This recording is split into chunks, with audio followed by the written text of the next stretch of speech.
үед нийгмийн хамгааллын тогтолцооны суурь шинжил болох нийгмийн ажилтны тухай хуулийн төслийг онцолж байгаа. Тэгэхээр CNBC-ийн студид улсын хурлын гишүүн Саран Чулуунтагтай оролцож байна. Тэгэхээр энэ хууль бодиттой систем яг ямар асуудлыг шийдэх гэж байгаа талаар хоёулаа ярилцлага эхлэхдээ ер нь яг нийгмийн ажилтны тухай хууль гэхээр яг ямар тогтолцооны асуудлыг шийдэж байгаа. Одоо өнөөдрийн хамгийн том цоорхой хаана байна гэж та бүхэн харж байна. За нийгмийн ажилтан одоо жишээлбэл та нөгөө Холливуудын кинонуудыг одоо үздэг үү? Америкийн кинон дээр гарахаар би нийгмийн ажилтнтайгаа ярилцах хэрэгтэй байна. Манай нийгмийн ажилтан ингэж зөвлөлөө гэж нэг тэгдэг шүү дээ, тий. Тэн дээр яг одоо жинхнээсээ одоо сайн юу гэдгийг зөв тогтолцоо нийгмийн ажилтан байгаа тогтолцоо яадаг вэ гэхээр хувь хүн, гэр бүл, бүлэг, олон нийтийн ийм төвшөнд нь тохирсон асуудлуудыг нийгмийн асуудлуудыг нь оношлоод за юу нь болж юу нь болохгүй байна, даваа тал нь юу байна, энэ хувь хүнд ямар асуудлаа шийдвэл болох гэдэг нь гэдэг нь ярилцаж шийдвэрлэдэг ийм мэрэгчлэн баггүй. Тэгээ энэ хүмүүс нь хороо, сургууль, сум, нийгмийн ажил биш одоо эрүүл мэндийн салбарт те бүх салбарт ингээд яг энэ мэрэгжлийнхаа төвшөнд үүргийг гүйцэтгэдэг хүмүүсийг хэлдэг. Өөрөөр хэлбэл эхлээд заавал асуудлыг оншилдог гэсэн. Жишээлх юм бол бид нар ингээд нөгөө өөрөө өөрсдийгөө оншилдог штэ монголчууд. За миний нэг энэ хавар өвдөд байх юм. Би нэг одоо эмрат харуулчмаар байна гэх юм уу те. Тэрэн шиг ингэж өөрийгөө оншилдог биш. Өөрийнхөө асуудлуудыг мэрэгжлийн хүмүүстэй мэрэгжлийн эмчт үзүүлж бид нар ч одоо оншоо мэдэх ёстой штэ те. Тэр шиг нийгмийн ажилтан бол нийгмийн эмч гэх юм уу одоо нийгмийн асуудлыг оншилдог хүмүүс гэсэн. Тэгэхээр яг энэ тогтолцоогоор өнөөдөр бас бүрэн дүүрэн ажиллаж чадахгүй байгаа байхгүй. Тэгэхээр тэрийг шийдвэрлэхийн тулд энэ хуулийн төслийг өргөн барьж байгаа гэсэн. Тэгэхээр хуулийн төсөл хилцэгдээд батлагдаад амьдралд хэрэгжсэний дараа бол иргэдэд үйлчлэх ёстой, иргэдийн амьдралыг хөнгөвчлөх ёстой шүү дээ. Тэгэхээр яг Монгол иргэдийн одоо Монгол улсын иргэдийн хувьд яг ямар хөө өөрчлөлтийг авч ирнэ гэж хүлээлт байгаа юм. За манай улсад одоо байгаа нийгмийн ажилтнуудын анхны ойлголт гэх юм уу да одоо 30 жил явчихсан хүмүүсийн ойлголт бол нийгмийн ажлын талаар ойлгохдоо emergency буюу яаралтай тусламжийн үед хариу арга хэмжээ авдаг хүмүүсийг ойлгож байгаа. Тэр бол нийгмийн ажлын функц мөн үү мөн. Гэхдээ одоо бид нар ямар жинхэнэ нийгмийн ажлыг чиглүүлэх ёстой вэ гэхээр хөгжилд чиглэсэн нийгмийн ажлыг хийх ёстой. Өөрөөр хэлбэл та бүтээр одоо хорон дээр очиод нэг одоо нийгмийн даатгалын асуудал, төрийн асуудал, халамжийн асуудлуудаа нэг ахмад настай хүнд хөцөлж өгөх хэрэгтэй боллоо л да тийм. Эсвэл одоо нэг хөгжлийн бэрхшээлтэй хүн ажил авах хэрэгтэй боллоо гэж бодъё. Тэгэхээр тэр хүн яг өнөөдөр одоо юу гэдгийг нөгөө өөрт нь яг өнөөдрийн байгаа байдал дээр тэр хүнд ямар даваа талгаа ямар ажлыг бололцоод байгаа юм болоо тийм. Хосол торхойхон өмнө энэ хүн ямар даваа талтай байсан юм болоо, юу хиймээр байгаа юм болоо гэдгийг нь нийгмийн ажилтан л тэрийг зөв онцлогоо хийж гаргаж чадна. Тэгээд тэнд нь тохирсон хөтөлбөр байвал холбож зуучлаад тодорхой одоо аргачлалын дагуу баян нөхцөл байдлын үнэлгээ хийгээд холбож зуучлаад нөгөө хүн ажилд оруулна. За ажил орсныхан дараа эргээд арга гэртээ нь уулзч ярилцсан тийм. За танаа одоо гэр бүлийн гишүү ийм учраас ингэ хэрэгтэй байх шүү, ингэж дэмжих хэрэгтэй байх шүү гэдэг юм уу. За энэ бол жишээлбэл халамжинд байгаа юм уу, өөрийнхөө амьдрал идэвхгүй байгаа одоо тий өөрийгөө чадахгүй болохгүй гэж бодсон хүмүүсийг амьдралыг өөдөн татахад маш чухал одоо ажил гэсэн үг. За тэгвэл жишээ аваад үзэхээр гинтийн одоо эмнэлэг твтж байгаа нэг хүн байлаа гэж үтэй тий осол гэмтэл юм уу эсвэл одоо юу гэдгийг төлөвлөгөө байж байгаад тэгээ амьдралын гай зовлонгоор хүнд байдалд орлоо.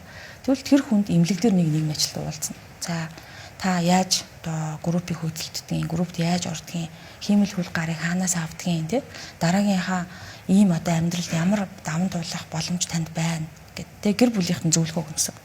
Энд чинь өөрөө тэр хүнийг хоёр дахь хүнд байдалд орохоос сэргийлж байгаа ажил байхгүй.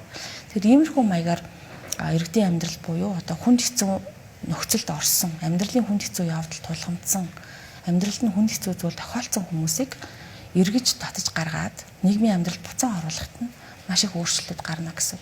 Тэгээ энэ нь дам утгаараа болохоор нөгөө халамжаас хөдөлмөрт бодлого тий. За ажилгүйдлийн төвшин сайжирна. За дээрэс нь урьдчилан сэргийлэлт буюу бид нар нөгөө нэг анхны урьдчилан сэргийлэлт яриад байгаа болохоос биш хоёр дахь удаага хүндрэхээс сэргийлдэг зүйл бол маш хоцрогдоод байгаа байхгүй. Тэр буурна гэсэн үг. Тогтолцоог нэг талаар өргөжүүлж байгаа гэдэг. Өргөжүүлж байгаа. Тэгсэн тохиолдолд хамгийн гол асуудал байгаа шүү дээ. Төсвийг нь яаж шийдэх юм бол гэхээр. Яг нь төсөв бол одоогийн байгаа хууль болон засгийн газрын төлөвлөгөөнд бол энэ төсвүүд нь төсөв төлөвлөгдөд ингээ явж байгаа ажлууд байгаа. Тэгэхээр бид нэр цоо шинээр гинт одоо улсын төсөвд байхгүй зүйлийг оруулж ирэл тэ ийм төсөвтэй гэдэг юм ярихдаггүй. За энэ хууль дээр төсөв дээр ганцхан шин одоо төсөв зардал гарах нэг зүйл бол мэдээллийн сан гэдэг зүйл дээр төсөв гарна гэсэн үг. Энэ нь яадаг вэ гэхээр би одоо иргэн тэр хорон дээр юм уу одоо тэр халамжийн газар нийгмийн ажлын үйлчлэгээ авсан бол дараа нь юу болов гэдэг тэр мэдээллийн урсгалыг цэгцлэх системийн ийм ажлуудаа хийгдэнэ гэсэн үг. Манай төрийн цахим мэдээлэл бол харьцангуй нэг үе бодвол сайжирч байгаа. Маш олон өгөгдлийг бид нар цуглуулсан. Бид нар одоо юунд дут байгаа гэхээр тэр өгөгдлүүдийг хооронд нь уялдуулж холбоод дараагийн түвшинд аваачиж түн шинжилгээ хийж агаад тухайн хүндээ зориулсан үйлчлэгээ гэдэг бол яаж төлөвлөх юм, хаашин шилжүүлэх юм гэдгийг бид нар хийж чаддаг байхгүй. Тэгэхээр нийгмийн ажлын энэ хуулийг дагалдаж энэ мэдээллийн сангийн тогтолцоог шинжлэх ийм төсвийн зардал байна гэсэн үг. За мөн бид нар энэ дээр холбоо байгуулах ажлыг хэрэгцээ бий болгоод өгчин. Тэгэхээр мэрэгжлийн холбоод яадаг вэ гэхээр өрсөлдөөнийг бий болгоод жинхэнэ мэрэгжлийн гэдэг тэр тодтгол руу ингээд явдаг байхгүй юу? Аль ч улсад мэрэгжлийн холбоо гэдэг зүйл. Тэгэхээр тэрийг бий болгох хэрэгцээ үнцэн бий болгоо. Тэр холбоотой төлөөлж засгийн газар өөрөө ярьж тэр цалин болон ажлын нөхцөл хөдөлмөрийн баталгаагаа ярьдаг ийм тогтолцоор явж байгаа гэсэн үг байхгүй юу? Хамгийн сүүлд асуухад мэдээж хууль батлагдах нэг хэрэг батлагдсны дараа ер нь цаасан дээр үлдэх бодит амьдралд хэрэгжихийг ер нь тав хүн яаж баталгаажуулж яаж байна? За одоогоор нэг 6000 орчим нийгмийн ажилтнууд манад ажиллаж байгаа. Улсын хэмжээнд тий. Тэн дээр бид нар төрийн бусынхаа яаж оруулчихад байгаа, төрд ажиллаж байгаач оруулаад байгаа. Нийгмийн ажилтнуудын хувьд энэ хууль хамгийн хүлээлттэй байгаа гэсэн. Бараг сүүлийн 5 жил ярьсан юм шиг. Тэгэхээр мэрэгжлийн хүмүүсийн тэр холбоо болон тэр холбоонд орох бүх одоо ажилтнуудтай энэ салбарт ажиллаж байгаа хүмүүсийн өөрсдийн бас хүчин чармаалт энэ дээр чухал хамаатай. Ер нь бол яг хуулийг хэрэгжүүлэхэд 4 жил орчмын төлөвлөгөө заавал байх ёстой. Тэрний дараа эргээд юугаа үнэлээд дараагийн шатнд юуг засах уу гэдгээ засаж явдаг ийм л зөв тогтолтойч хууль бол тэ. Тэгэхээр энэ дээр мэрэгжлийн холбооны үүрэг оролцоо болон миний хувьд болон одоо натаа хамт өргөн барьж байгаа гишүүдийн хувьд бас нэлээд төлөвлөгөөнүүд гаргаж ингэж ажиллана гэсэн. Өөрөөр хэлбэл хуулиа эргээд хэрэгжүүлэх тэр хяналтыг нь бас энэ дээр бас яригдчихэж байгаа. За мөн хуулийн дээр шилжилтийн төлөвлөгөө маягаар орох зүйлүүд байгаа. Тэр нь юу вэ гэхээр одоо ажиллаж байгаа нийгмийн ажлын оронтон дээр байгаа хүмүүсээ дахин сургах асуудал байгаа. Дахин сургаж аажмаар одоо мэрэгжлийн тэр онцлогыг хийдэг болгоё, тэ? Мэрэгжлийн ёс зүйн рүү нь аваачи. Олон улсын түвшинд байгаа тэр хэрэгсэл түүлийг нь заая.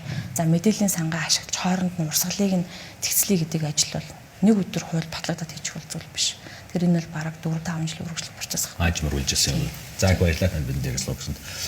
Ингээд нийгмийн ажилтны тогтолцоог хуулийн төвшин шинжлэх оролдлого бодит нөлөө мөн хэрэгжилтийн сорилтуудын талаар ярилцлаа. Энэхүү сэдв нь мэдээж зөвхөн халамжийн бодлого биш харин нийгмийн тогтвортой байдлын суурь асуудал болж байх шиг байна. Тэгэхээр бид энэхүү сэдвийг өргөжлүүлж илүү гүнзгий баримжаа өгсөн мэдээллийг тав хүнд хүргэх болон өнөөдрийн хувьд бол орж ирсэн улсын хурлын гишүүн Саран Чулуун хууль санаачлагчийн хувьд бол өнөөдөр CNBC-д ярилцлага өглөө.